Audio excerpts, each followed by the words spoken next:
கடையநல்லூரில் பொதுமக்கள் பயன்பாட்டிற்காக புதியதாக கட்டப்பட்ட நியாய விலைக் கடை மற்றும் பேருந்து நிழற்குடையை சட்டமன்ற உறுப்பினர் திறந்து வைத்தார். தென்காசி மாவட்டத்தில் கடையநல்லூர் சட்டமன்ற தொகுதி மேம்பாட்டு நிதியிலிருந்து புதியதாக கட்டி முடிக்கப்பட்ட நியாய விலைக் கடை, பேருந்து நிழற்குடை உள்ளிட்டவைகள் திறப்பு விழா நிகழ்ச்சி நடைபெற்றது.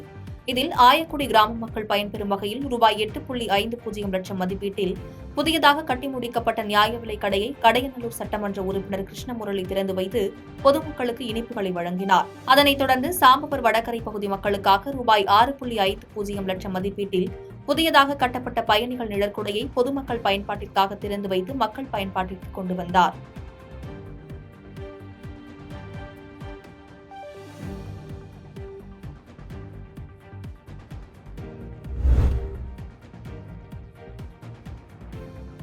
ஆபத்தான முறையில் கட்டப்பட்டு வரும் அங்கன்வாடி கட்டிடத்தினை மாற்று இடத்தில் அமைக்க கோரி கோவில்பட்டி யூனியன் அலுவலகத்தை முற்றுகையிட்டு கிராம மக்கள் மனு வழங்கினர். தூத்துக்குடி மாவட்டம் கோவில்பட்டி ஊராட்சி ஒன்றியத்திற்கு உட்பட்ட ஈராட்சி கிராமத்தில் அமைக்கப்படும் அங்கன்வாடி மைய கட்டிடத்தினை 100 ஆண்டுகள் பழமை வாய்ந்த கோவில் அருகே அமைப்பதை தடுத்து நிறுத்திட கோரியும், ஊரின் மையப்பகுதியிலேயே அங்கன்வாடி கட்டிடத்தை அமைத்து தர வலியுறுத்தியும் முழக்கங்களை எழுப்பி கோவில்பட்டி துணை வட்டார வளர்ச்சி அலுவலர் ஆனந்தலட்சுமியிடம் மனு வழங்கப்பட்டது.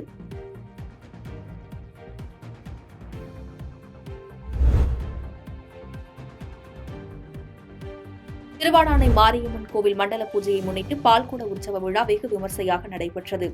ராமநாதபுரம் மாவட்டம் திருவாடானை தென்கிழக்கு பகுதியில் ஸ்ரீ முத்துமாரியம்மன் கோவில் கும்பாபிஷேகம் கடந்த சில நாட்களுக்கு முன்பு நடைபெற்றது.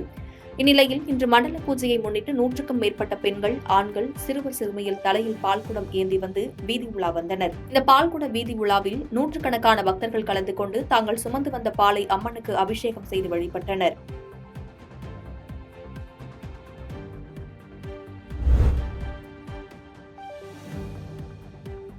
விவசாயிகள் பயன்பெறும் வகையில் காவிரி ஆற்றில் கொரம்பு அமைக்கப்படும் என்று பெரம்பலூர் திமுக எம்பி அருண் நேரு பேட்டியளித்துள்ளார். திருச்சி மாவட்டம் தொட்டியம் தாலுகாவில் பெரம்பலூர் நாடாளுமன்ற தொகுதி திமுக எம்பி அருண் நேரு தனக்கு வாக்களித்த வாக்காளர்களுக்கு நன்றி தெரிவிக்கும் வகையில் பிரச்சாரம் மேற்கொண்டார். அப்போது செய்தியாளர்களை சந்தித்து பேசிய அவர், காட்டுப்புத்தூர் பகுதி விவசாயிகள் பயன்பெறும் வகையில் காவிரி ஆற்றில் நிரந்தர கொரம்பு அமைப்பதற்கு உரிய நிதியை ஒதுக்கிடவும், அது தொடர்பான பணிகளை விரைந்து செய்து தரவும் மத்திய அரசை வலியுறுத்தப் போவதாகவும் தெரிவித்தார்.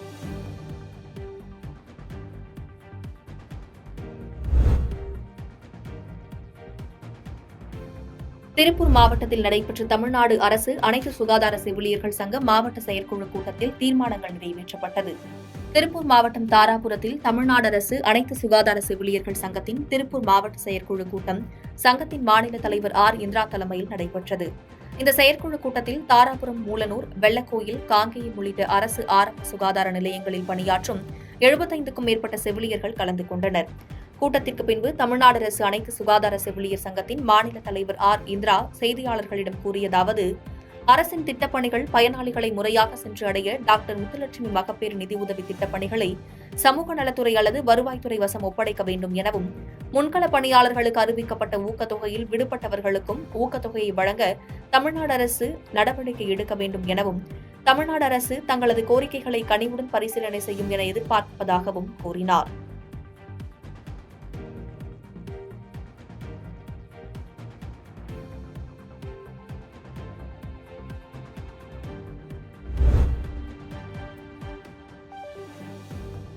காரியமங்கலம் அருகே மக்களுடன் முதல்வர் திட்ட முகாமில் திரளான பயனாளிகள் பங்கேற்று தங்களது கோரிக்கை மனுக்களை வழங்கினர். தருமபுரி மாவட்டத்தில் கடந்த 12ஆம் தேதி தமிழ்நாடு முதலமைச்சர் மக்களுடன் முதல்வர் திட்டத்தினை தொடங்கி வைத்தார். இந்நிலையில் அதன் தொடர்ச்சியாக காரியமங்கலம் வட்டம் மகேந்திரமங்கலம் ஊராட்சியில் மக்களுடன் முதல்வர் திட்ட முகாம் ஊராட்சி மன்ற தலைவர் குமார் தலைமையில் வெகு சிறப்பாக நடைபெற்றது. இதில் பொதுமக்களின் நலனை கருதி பொதுமக்கள் இருக்கும் இடத்திற்கே வந்தடைந்து 12 அரசு துறை அதிகாரிகள் மக்களுடன் முதல்வர் திட்ட முகாமில் கலந்து கொண்டு பொதுமக்களின் கோரிக்கை மனுக்களை பெற்றுக்கொண்டு உரிய நடவடிக்கை எடுக்கப்படும் என தெரிவித்தனர்.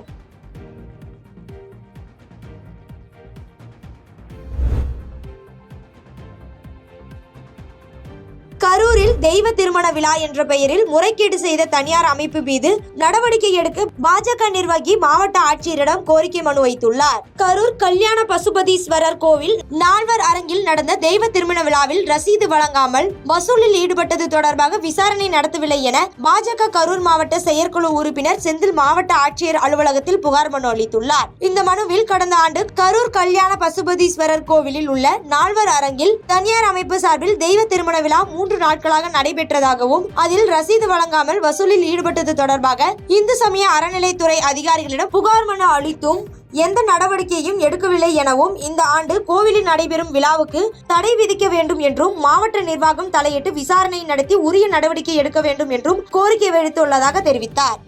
மிக முக்கியமான பிரதான ஸ்தலமும் இதுதான். இப்போ இது இந்த கோயில் இந்து சமய அறநிலைத்துறை கட்டுப்பாட்டுல இருக்குது.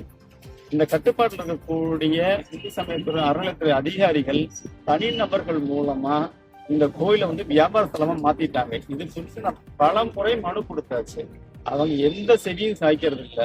கீழ்நிலையிலிருந்து மேல்நிலை வரைக்கும் மனு கொடுத்தா அந்த மனு தூக்கத்துல தான் இருக்குதே தவிர அது ஏன் என்ன காரணம்னு பார்க்கும்போது இந்த முறைகேடுகளை ஆதாரமா கொடுத்து நடவடிக்கை எடுக்காததுக்கு என்ன காரணம்?